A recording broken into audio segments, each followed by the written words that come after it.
ताज्या बातम्यांसाठी पाहत रहा तिचा सागर न्यूज। सध्या विधानसभेची रणधुमाळी सुरू आहे। सर्वसामान्य जनतेला खरंच आमदार होता येतं का, याचं एक उत्तम उदाहरण म्हणजे पाववाला बनला आमदार। लोक वर्गणीतून जनतेनंच बनवलं त्याला मिरजेचा आमदार। पाहूया हा आमदार नेमका कोण होता। स्वर्गीय वासी हफीजभाई धत्तुरे कसे बनले पाववाला ते आमदार, ही एक रंजक कहाणी। आपण पाहत आहात तिचा जागर न्यूज आणि मी आहे शर्वरी। पाववाला ते आमदार, रंजक कहानी। राजा का बेटा राजा नहीं बनेगा, राजा वही बनेगा जो काबिल होगा, हे वाक्य अलीकडच्या राजकारणामध्ये बंडखोरी करू इच्छिणारे अनेक कार्यकर्ते, नेते, पदाधिकारी वापरत असतात। पारंपरिक राजकीय घराण्यातून उमेदवारी बाहेर काढावी आणि नवीन कार्यकर्त्यांना, पदाधिकाऱ्यांना संधी द्यावी अशी त्यांची इच्छा असते।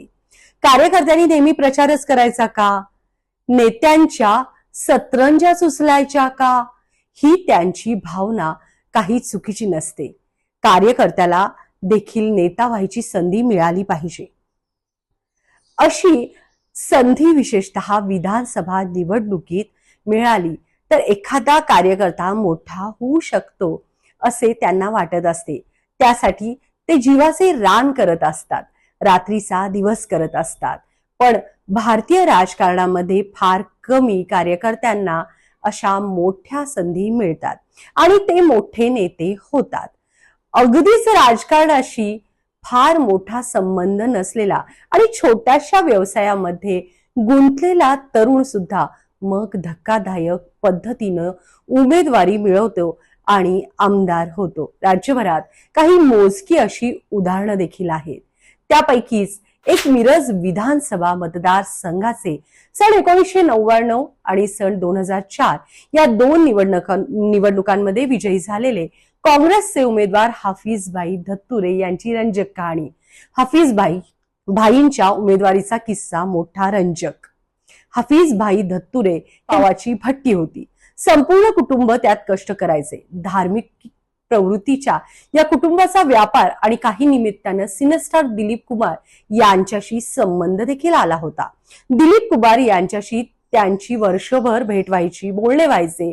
हॅपी बर्थडे त्यांच्या स्वप्नात देखील ते कधी काँग्रेसचे विधानसभेचे उमेदवार होतील आणि आमदार होतील असं हफीजभाईंना वाटलं नसावं, परंतु ते घडलं। सन 1999 ला मिरज हा तसा पारंपरिक कोणाचाही मतदारसंघ नाही। येथून जनता दल ही विजयी झाले, काँग्रेस विजयी झाले आणि गेल्या 3 वर्ष निवडणुकांमध्ये भाजपनं देखील कमळ फुलवलं सुरेश खाडेंनी। मिरज पॅटर्न हा राजकारणातील एक बदनाम पॅटर्न येथे चर्चेत असतो। या पॅटर्नचे नेते कधी कोणाकडे जातील आणि कधी पलटी मारतील, कधी कुणाचा नेम आणि गेम करतील याचा नियम नसतो। कधी काँग्रेसकडून, कधी भाजपाकडून, तर कधी राष्ट्रवादीकडून, कधी तिसरी आघाडीकडून हे नेते विचित्र असा खेळ करत असतात। सन 1999 ला काँग्रेसमध्ये असाच खेळ झाला। सिने अभिनेते दिलीप कुमार यांच्या सूचनेनुसार एखादा उमेदवार महाराष्ट्रामध्ये विधानसभेसाठी द्यावा असे ठरले होते। अहमद पटेल यांचे काँग्रेसमध्ये वजन होते। दिलीप कुमार आणि त्यांचा संपर्क दांडगा आणि तशीच मैत्री। दिलीप कुमार यांनी मिरज मतदारसंघातून हफीज धत्तुरे यांना उमेदवारी द्यावी असं सुचवलं। त्यावेळी काँग्रेसचे जिल्ह्याचे नेते पतंगराव कदम होते। वसंतदादा पाटील यांचे चिरंजीव खासदार प्रकाश बापू पाटील आणि माजी मंत्री मदन पाटील यांचा देखील काँग्रेसवर चांगलाच प्रभाव होता, परंतु पतंगरावांचं घोडं जास्त चालायचं आणि जिल्ह्याच्या उमेदवारीची यादी पतंगरावांच्या देखरेखीखालीच निश्चित व्हायची असं ठरलं होतं देखील त्यावेळी। त्याचवेळी मदन भाऊ पाटील हे राष्ट्रवादीत गेल्यामुळं काँग्रेसमध्ये पतंगरावांचा प्रभाव चांगलाच वाढला एकनिष्ठतेमुळे। पतंगराव कदम हे मुंबईत रेल्वेत बसले आणि ते मिरजेत उतरणार होते। तोवर दिल्लीमध्ये महाराष्ट्र विधानसभा मतदारसंघासाठी ज्या उमेदवाराचे तिकीटवरून अंतिम यादी जी आली, निश्चित करण्यात आली तिकिटाची, त्यापैकी एक यादीत नाव होतं सांगली जिल्ह्यातलं मतदारसंघ मिरज होता आणि जो फॅक्सनं काँग्रेस कमिटीत पोहोचला आणि फोन झाला. ती यादी घेऊन काही कार्यकर्ते मिरज रेल्वे स्टेशनवरती पतंगराव कदम येण्याची वाट पाहत उभे होते. रेल्वे आली, पतंगराव कदम खाली उतरले आणि त्यांच्या समोरच यादी त्यांच्या हातात देण्यात आली. अन्य मतदारसंघातील नावे त्यांच्या अपेक्षेप्रमाणे अगदी होती, मात्र मिरज मतदारसंघातून आलेलं त्यांच्यासाठी धक्कादायक नाव होतं ते म्हणजे हाफिज धत्तुरे. हे वाचून त्यांना भलताच धक्का बसला. कोण हाफिज धत्तूर याची कल्पनाच पतंगराव कदम यांना नव्हती. त्यांनी नाव वाचले, त्यांना लक्षात आलं की हे दिल्लीतून घडलेलं आहे.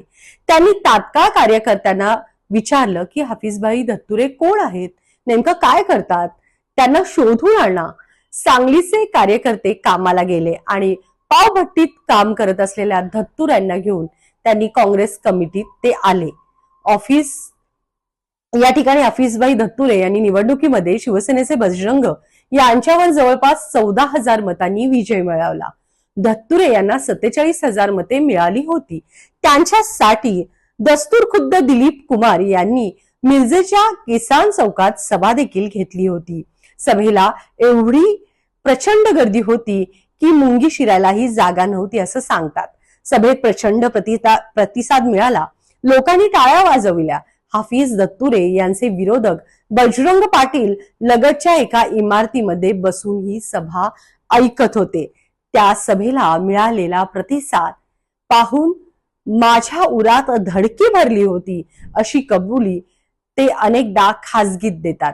अशा पद्धतीनं काँग्रेसनं एका सामान्य पाव भट्टीवाल्या बेकरीवाल्याला कार्यकर्त्याला उमेदवारी दिली आणि त्याला आमदार केले. एकदा नव्हे तर तब्बल 2दा हाफिजभाई धत्तुरे लोकवर्गणीतून आमदार झाले. 2004च्या निवडणुकीत त्यांनी पुन्हा एकदा बजरंग पाटील यांना चितपट करत विजय मिळवला.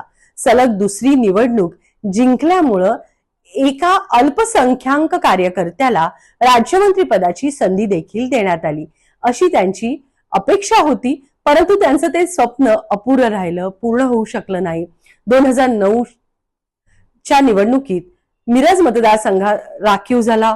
हाफिजभाई धत्तुरे आता नाहीत आपल्यासोबत. विधानसभा निवडणुका आल्या की एका सामान्य कार्यकर्त्याचा आमदार कसा झाला याचं उदाहरण ज्यावेळी चर्चेत येतं त्यावेळी हाफिजभाई धत्तुरे यांचा उल्लेख मात्र नक्कीच होतो. अशा प्रकारच्या अनेक रंजक घटना माझ्यासोबत तुम्ही पाहणार आहात. अनेक आमदारांचा जीवन प्रवास पाहणार आहात. आता एकूणच रणधुमाळी सुरू झालेली आहे. काय काय घडते राजकारणात हे तुम्ही माझ्यासोबत पाहणार आहेत. यासाठी मोबाईल उचला आणि सबस्क्राईब करा तिचा जागा न्यूज. नमस्कार. येत